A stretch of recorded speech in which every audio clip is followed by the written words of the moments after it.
तो दोस्तों ओएनजीसी ने अपने क्वार्टर 3 के नंबर को डिस्क्लोज कर दिया है। तो चलिए देखते हैं क्या है क्वार्टर 3 के नंबर्स के अंदर। मैं आपको मार्केट का जो एस्टीमेट है उसके साथ कंपेयर कर बताता हूँ कंपनी के नंबर आपको कैसे देखने को मिल रहे हैं। लेकिन उससे पहले बता दूँ कंपनी की ओर से डिविडेंड की भी अनाउंसमेंट की गई है। कंपनी की तरफ से 4 रुपये प्रति शेयर के हिसाब से डिविडेंड की अनाउंसमेंट की गई, जिसका रिकॉर्ड डेट तो आप सभी को पता है, पहले ही कंपनी ने बताया हुआ है 17 फरवरी कंपनी का रिकॉर्ड डेट है कंपनी के 4 रुपये प्रति शेयर कंपनी के डिविडेंड के लिए। चलिए नंबर देख लेते हैं। डाटाबेस के लिए क्रॉस में दिया गया। पिछले क्वार्टर में कंपनी ने 1,46,873 करोड़ के आसपास का रेवेन्यू जनरेट किया था। पिछले साल 1,69,212 करोड़। अभी देखें तो गिर के 1,65,570 करोड़ के आसपास कंपनी का जो रेवेन्यू है वो आपको जाता हुआ देखने को। तो साल दर साल देखें तो साल दर साल कंपनी के रेवेन्यू के अंदर एक हल्की सी गिरावट आपको देखने मिली। अप्रोक्सिमेटली आप बोल सकते 2.5% के आसपास की गिरावट है।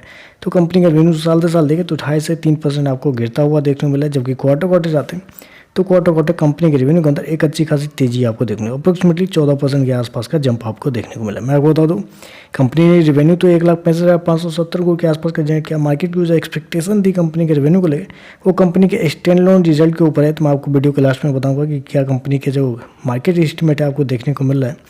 खर्चे की बात कर लेते हैं तो देखिए पिछले क्वार्टर में 1,87,919 करोड़ खर्च किए थे। पिछले साल 1,56,317 करोड़।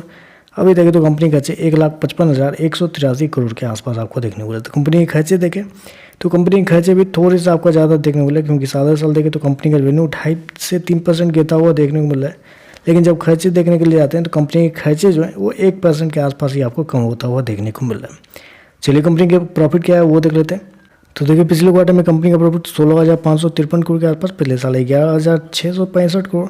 अभी देखें तो गिर के 10,748 करोड़ के आसपास आपको देखने को। तो साल दर साल देखें तो कंपनी का जो प्रॉफिट है वो आपको गिरता हुआ देखने को मिला है। जबकि क्वार्टर जाते हैं तो क्वार्टर भी कंपनी का प्रॉफिट के अंदर एक हल्की सी गिरावट आपको देखने को। तो आप कह सकते हैं साल दर साल क्वार्टर कंपनी का जो प्रॉफिट है वो आपको एक अच्छे खासे अमाउंट में गिरता हुआ देखने को मिल रहा है।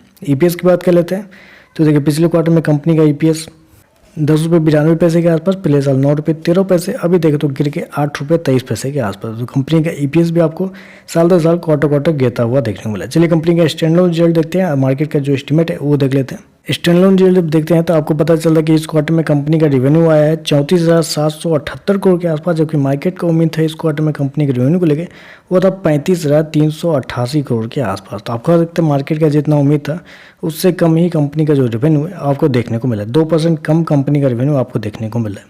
चलिए कंपनी का प्रॉफिट क्या है वो देख लेते हैं। तो देखिए पिछले क्वार्टर में कंपनी का प्रॉफिट था अप्रोक्सीमेटली 10,216 करोड़। पिछले साल 11,044 करोड़। जबकि अभी है 9,535 करोड़ के आसपास। जबकि मार्केट का उम्मीद था इस क्वार्टर में कंपनी के प्रॉफिट को लेकर वो था 10,291 करोड़ के आसपास। तो अभी भी देखें तो मार्केट का जो प्रॉफिट है वो आपको जितना मार्केट की उम्मीद थी उससे कम ही आपको देखने मिला। अप्रोक्सीमेटली 7% कम आपको देखने मिला है मार्केट की जो एक्सपेक्टेशन थी उससे कंपनी के प्रॉफिट के अंदर। तो ओवरऑल अगर नंबर को मैं समराइज करूँ तो नंबर थोड़े से आपको कमजोर देखने को मिले, क्योंकि कंपनी का रेवेन्यू और प्रॉफिट दोनों देखें तो आपको साल दर साल गिरता हुआ देखने को मिला है। ऊपर से मार्केट की जो एक्सपेक्टेशन थी उससे भी कमजोर आपको कंपनी के रेवेन्यू और प्रॉफिट आपको देखने को मिला है। तो चलिए बस आज के लिए बस इतना ही। वीडियो पसंद आए तो लाइक कीजिएगा, साथ में साथ चैनल को सब्सक्राइब जरूर कीजिएगा। धन्यवाद।